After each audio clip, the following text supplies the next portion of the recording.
ఈ రోజే డౌన్లోడ్ చేయండి. మీ ఫేవరెట్ షోస్ చూడండి. సుమా, ఏ సుమా, అంతా బానే ఉంది. రేఖ ఇంట్లోనే ఉంది. మనం అనవసరంగా కంగారు పడిపోయాం. సుమా, సుమా, ఏమైంది? నువ్వేదో దిగులుగా ఉన్నావేంటి? అంతా ఓకేనా? అంతా బానే ఉందక్క. రేఖ గురించి చెప్పావు కదా నువ్వు, తెలిసి చాలా హాయిగా ఉంది.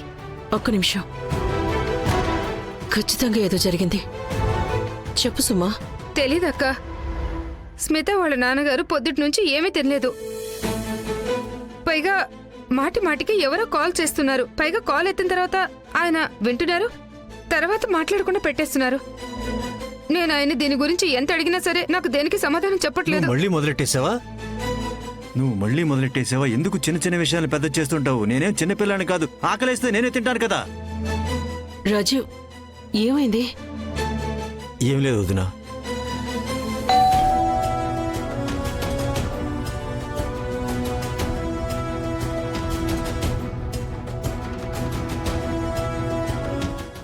నేను చూస్తాను. వద్దు వదినా, తలుపు తెరవకండి. ఎందుకు? ఎవరైనా వస్తే తలుపు తెరవాలి కదా. ఆ,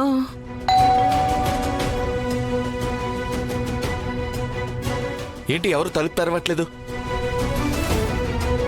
ధ్రువ్ తలుపు తెరకు.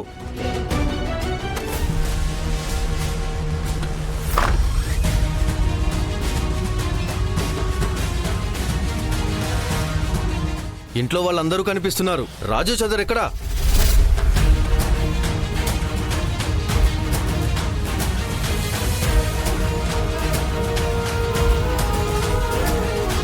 అది చిన్నానేదో పని మీద బయటకు వెళ్ళారు. ఏదైనా ఇంపార్టెంట్ మెసేజ్? మెసేజే ఇవ్వాలి. మొదటిసారి ఇంకా చివరిసారి కూడా నోటితో మెసేజ్ ఇవ్వాలి. ఈసారి చితక్కొట్టి అప్పుడు చెప్తాను. ముందే చెప్తున్నాను. వాడు మాకు డబ్బులు ఇవ్వాలి. చెప్పండి, వడ్డీతో సహా మొత్తం ఇచ్చేయాలని. అరే ఆ రాజు చౌదరికి బాగా అర్థమయ్యేలా చెప్పండి. ఈసారి మాకు దొరికితే ఊరికే వదిలిపెట్టాం. పదండ్రా.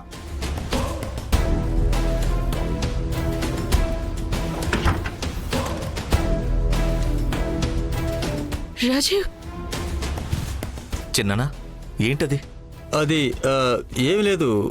వాళ్ళ దగ్గర కొంచెం డబ్బు తీసుకున్నాను. అది తిరిగిచ్చేస్తే వాళ్ళు శాంతిస్తారు. ఎంత డబ్బు తీసుకున్నారు?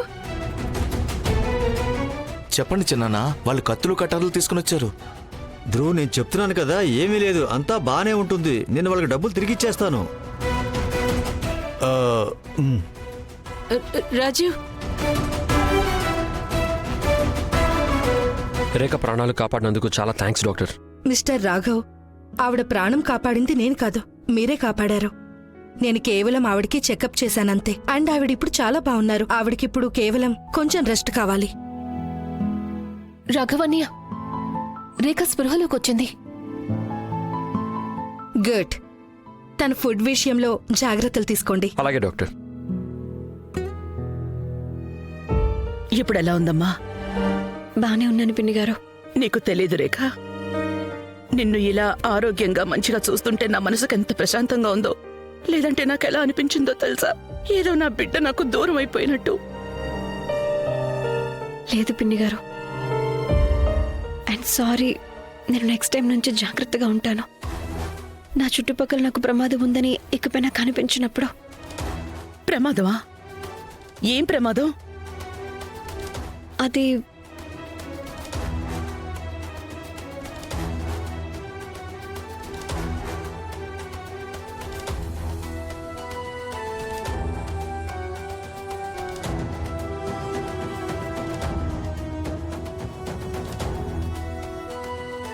రానా, మీరింకా తడిబట్టలు చేంజ్ చేసుకోలేదా? ఇవన్నీ వదిలే నువ్వు. నీ హెల్త్ ఎలా ఉంది? ఇప్పుడు నువ్వు బానే ఉన్నావు కదా?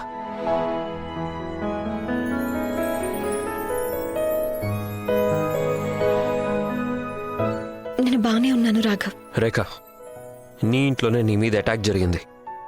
ముందు నాకు ఒకటి చెప్పు, నిన్ను వాటర్ ట్యాంక్లోకి ఎవరు తోసేశారు?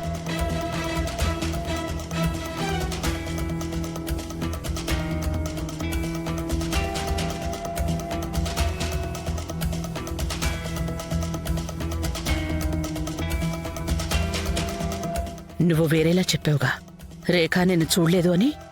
నాకు అలాగే అనిపించిందమ్మా. అనిపించిందా?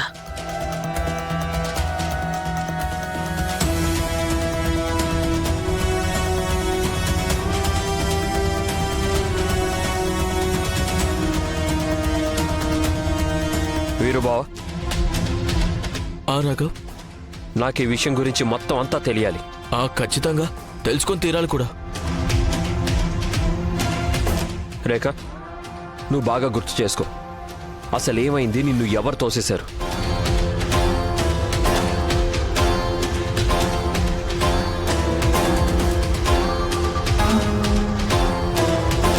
అది నేను వాటర్ ట్యాంక్ చెక్ చేయడానికి వెళ్ళాను.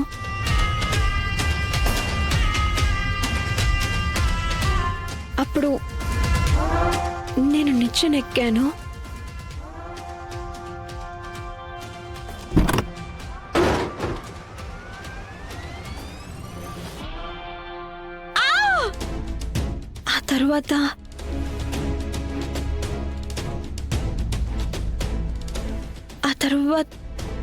ఆ తర్వాత బహుశా బ్యాలెన్స్ తప్పి పడిపోయాను అనుకుంటా రాఘవ్. అలా నేను ట్యాంక్లో కాలు జారి పడిపోయి ఉంటాను. నన్ను ఎవరూ తోసేయలేదు.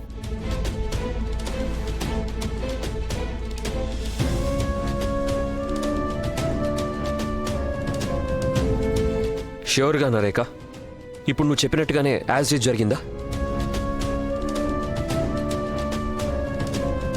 నాన్న రాఘవ, నా అనుభవంతో చెప్తున్నాను. జరిగిపోయిన విషయం గురించి ఏడుస్తూ కూర్చోకూడదు.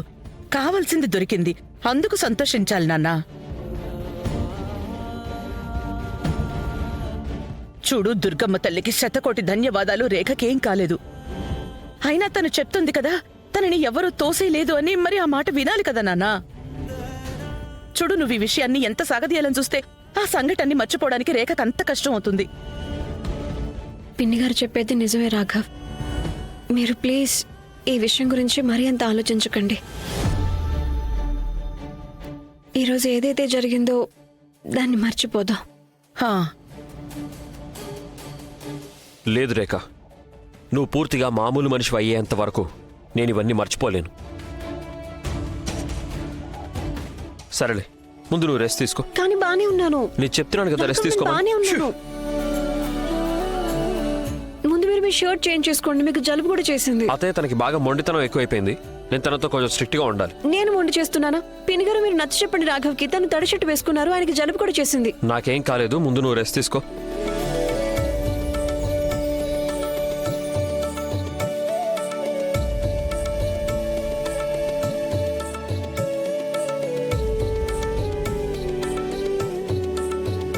రాఘవ, నువ్వెప్పటి నుంచి ఈ రేఖ గురించి ఇంత కేర్ తీసుకుంటున్నావు? అసలు ఏం జరుగుతోంది?